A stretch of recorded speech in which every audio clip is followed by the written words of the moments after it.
Di mana petani yang bisa mengekspor ekskavator sampai ratusan, Mas? Ya. Yang terjadi di Papua adalah ekskavator ratusan masuk ke Papua. Apa itu pro petani? Tidak. Itu pro industri besar.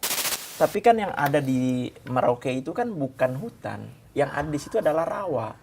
Saya pun pernah. Ya kan, ke rawa itu rawa-rawa yang dialihfungsikan yang sebenarnya enggak bagus.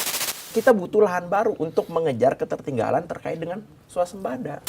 Tapi apakah itu benar-benar tidak berfungsi bagi masyarakat ada di sana? Sama sekali gitu. Ya, apa yang diharapkan dari tanah rawa? Siapa yang bisa membuktikan bahwa 700 hektar lahan yang pernah dibuka Pak Prabowo pada saat dia menjadi Menhan berhasil? Singkongnya gitu. Ya. Mau dibela gimana pun, nggak bisa. Makanya saya bilang, kalau program udah buruk, akui aja buruk. Lakukan evaluasi gitu.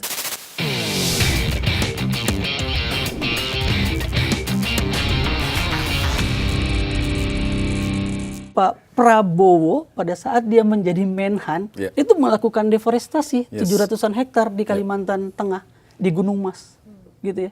Pak Prabowo bertanggung jawab nggak untuk itu? Itu uang APBN. Kalau ada uang APBN, itu ada kerugian kan? Pak Prabowo bertanggung jawab nggak untuk itu? Menjelaskan nggak kepada publik? Saya datang langsung ke sana, tahun ke tahun datang langsung ke sana, ngelihat hutan yang tadinya hutan, banyak pohon dan lain sebagainya, tertebang, berganti menjadi singkong, dan singkongnya nggak tumbuh dan nggak panen juga.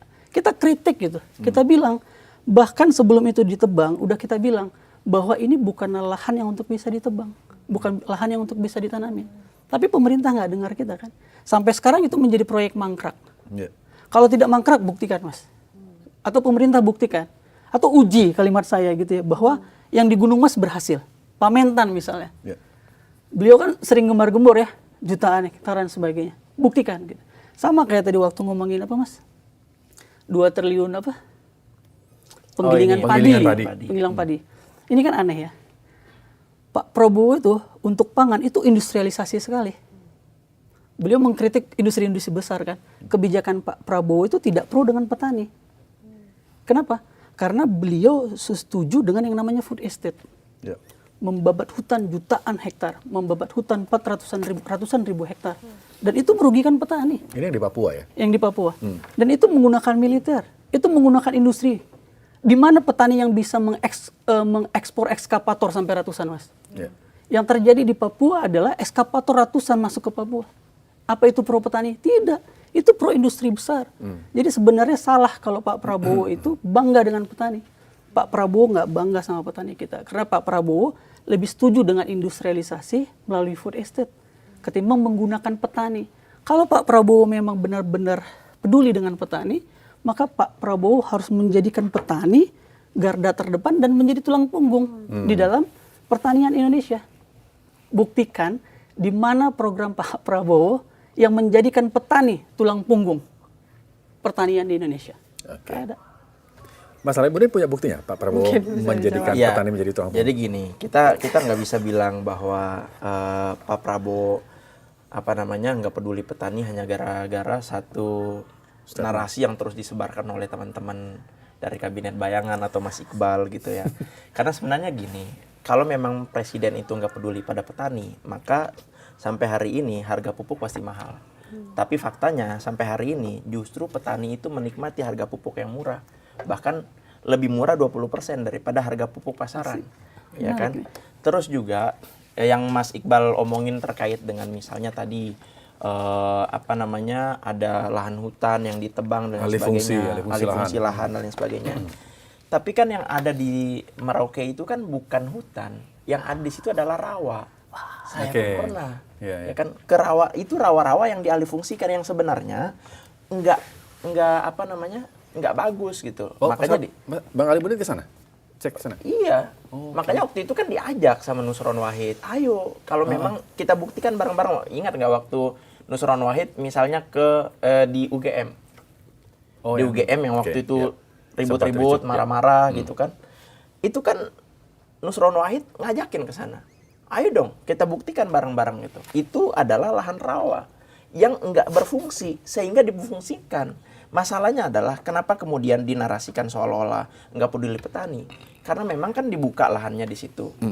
Kita itu nggak cukup banyak lahan di Jawa atau di daerah-daerah lain untuk lahan baru karena perkembangan pertumbuhan penduduk ini kan besar. Ya. Ya kan kita butuh lahan baru untuk mengejar ketertinggalan terkait dengan swasembada. Ya. Dan sampai hari ini swasembada kita itu udah lumayan baik gitu. Untuk percepatan menuju swasembada pangan itu kan udah lumayan baik. Oke. Kita surplus beras, kita surplus beberapa komoditi lain, ada 8 komoditi. Ya walaupun beberapa lainnya masih impor gitu, tapi artinya kan ada hal baik yang sudah dilakukan oleh pemerintah. Kan nggak bisa simsalabim dalam kurang dari 2 tahun semua hal bisa tercapai begitu aja gitu loh. Oke.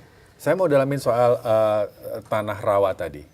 Yang disebut Bang Ali itu tidak banyak berfungsi di sana ya. Betul. Tapi apakah itu benar-benar tidak berfungsi bagi masyarakat adat di sana?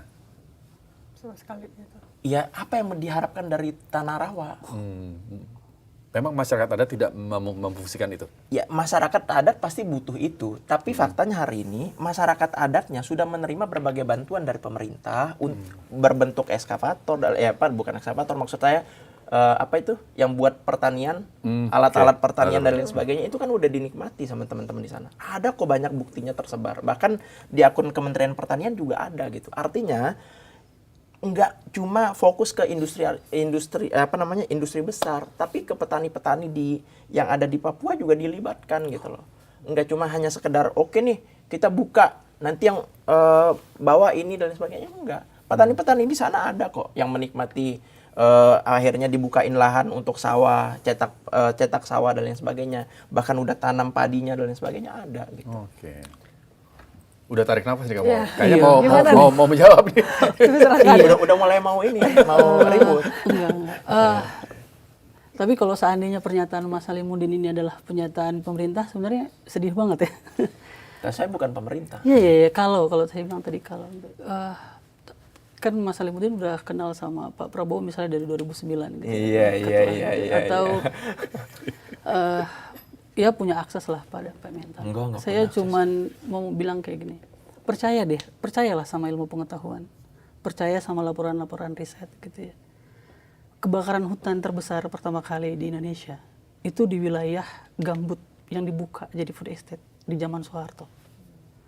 Karena dianggap rawa gambut itu. Gambut itu ekosistem rawa memang. Yang bagi orang kota kayak Mas Salimuddin nggak ada fungsinya gitu. Gambut itu tuh namanya ekosistem rawa. Yeah. Kalau dia ekosistem rawa artinya apa Mas? Basah. Gitu. Kalau dia basah, begitu terjadi kekeringan kayak El Nino sekarang, dia kebakar. Bayangkan kerugian yang udah dirasakan sama masyarakat Kalimantan Tengah gitu ya Mas. Gara-gara dibukanya tuh tahun 97-96. Kebakaran berulang selalu di Kalimantan Tengah itu pada wilayah yang dibuka tadi gitu. Jadi ketika ekosistem kita buka, menurut kita itu bukan bencana, tapi itu jadi bencana. Ini para ahli udah bilang kok, kenapa sih nggak tanya dosen-dosen IPB itu banyak sekali yang tahu bahwa kalau kita mau membuka lahan gambut, susah ditanam. Makanya kenapa saya bilang menggunakan petani. Banyak petani kita yang punya pemahaman soal bagaimana menggunakan gambut. Lihat bagaimana gambut ditanami padi sama masyarakat Sumatera Selatan. Di Sumatera Selatan itu padi ditanam di tanah gambut, tapi tidak dibuka gambutnya, dia disebar gambutnya. Tapi memang lebih mahal daripada yang di Jawa. Merauke itu jarang sekali kebakaran hutan. 2 tahun terakhir setelah ada program food estate, kebakaran hutan terbesar di Indonesia di tahun 2024 dan 2005 adanya di Merauke. Karena pembukaan lahan tadi? Karena pembukaan lahan. Kenapa? Kering.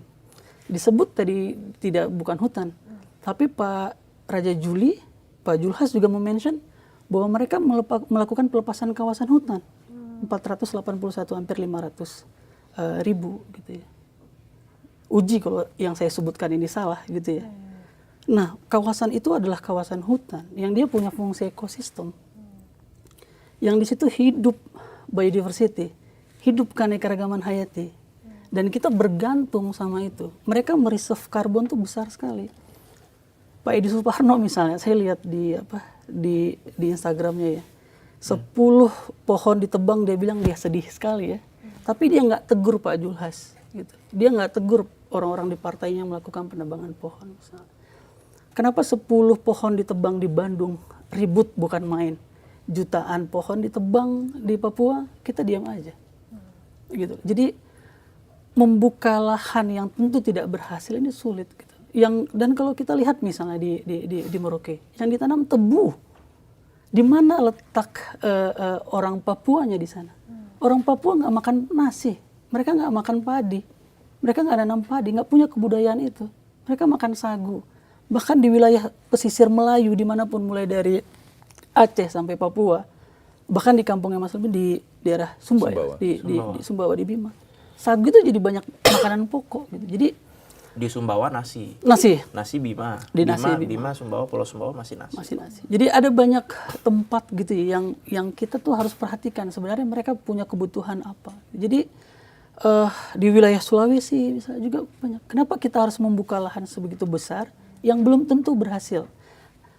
97 PLG itu lahan gambut dibuka secara besar ya, jutaan hektar di zaman Soeharto, sampai sekarang nggak ada, nggak bisa. Yang saya bilang tadi, uji deh, siapa yang bisa membuktikan bahwa 700 hektar lahan yang pernah dibuka Pak Prabowo pada saat dia menjadi Menhan berhasil, singkongnya gitu. Mau dibela gimana pun nggak bisa. Makanya saya bilang, kalau program udah buruk, akui aja buruk, lakukan evaluasi gitu. Mau dikemas apapun, apapun gitu. Kenapa kelagapan nih Bakom dan sebagainya memoles citra gitu ya?